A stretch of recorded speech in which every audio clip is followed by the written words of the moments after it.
Right, hello. Now I'm Ross from Britain's Hidden History, and I like talking about history stories that a lot of time are hidden. They're never seen at all. They just don't make it into the books or anything. But also we got some stories which used to be really well known and taught in lots of schools, and they're good fun. They're exciting stories.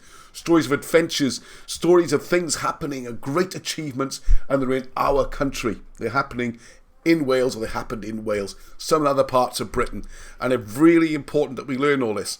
Alright, now one of the first ones we're going to talk about, in fact the first one, to get things going, is these bones that were found in a cave in the Gower, 200 years ago, in 1822. Alright, now I'm going to write this up, and there'll be something for you to read, so you can go through the details later.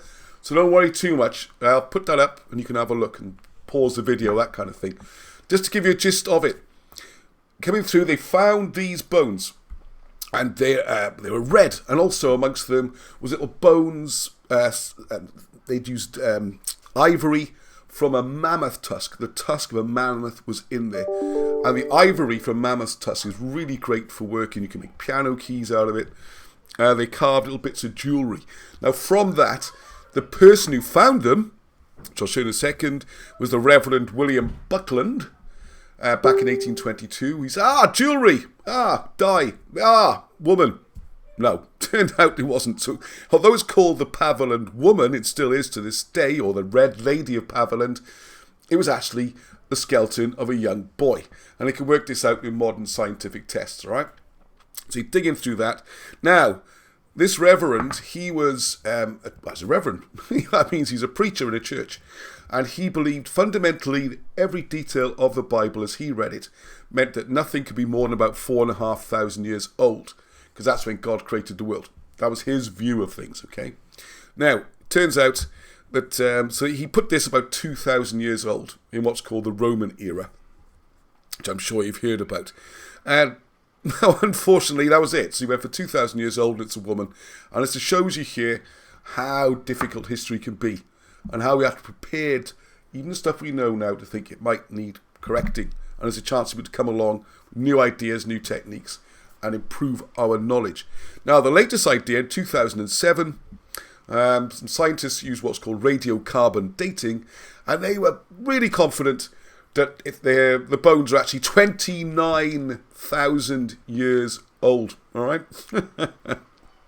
And then, a few years later, 4 years later, they tested them again and went, whoa, hang on a second. No, 33,000 years old. So in a few years, 4,000 years got added on. So I think it's fair to say we're not really sure. The other problem we got with this is that when they tested the bones, they could do this RDA testing where they can see what the person ate.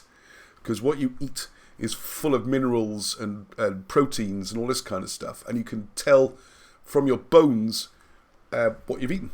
This is why eating well is so important. Eating good quality food is really important, because that's what gives you the strong bones and healthy body. So you can test that on even ancient skeletons, and they can see this person ate loads of fish, a lot of fish, sea fish. So suddenly it's like, well, hang on a second. The theory is that 33,000 years ago, the sea was miles away. So why was this person eating so much fish? So one idea is the person moved around a lot. They were nomadic, which means just moves around where they live.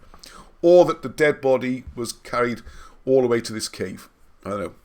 Maybe it's more likely to me that caves next to water. It's usually where caves are. But hey, that's how it goes. So as you can see, it's a bit vague. And there's a chance here for you to think. What do you think? Do you think they might have got the dates wrong? Do you think maybe they were wrong that there was a massive plain there and it always was next to the sea? Or is it actually not as old as we think? Maybe the old Reverend was right. Maybe it is a couple of thousand years old rather than 33,000 years old. So try and find more information on this, have a discussion about it. Fascinating thing. So it'll be something like this, the final piece. You can read it yourself, just pause it, just go through the details I've just told you. You can read about it. A little twist at the end though, okay? Just a little bit controversial. Hope people aren't too young for this. One of the problems was when they found this skeleton, there's nowhere to put the skeleton. There's nowhere to keep it in Cardiff Museum. No museum in Wales had a place for the bones, which to me seems really weird. Doesn't need that much space, you know, this cabinet for some bones. But there you go. So he went to, I think went to London first, and now the bones are in Oxford University. And some Welsh people want them back. Some politicians are complaining. There you are. That's what the bones look like. They're quite beautiful. You have to go to England if you want to see them. All right, there's an artist's impression of what the burial might have looked like when they wrapped the body up. Well, it should be a child, so I don't know. See what you think of that drawing. As you can see there, they used to think it was Roman times, but they got that wrong, it would seem.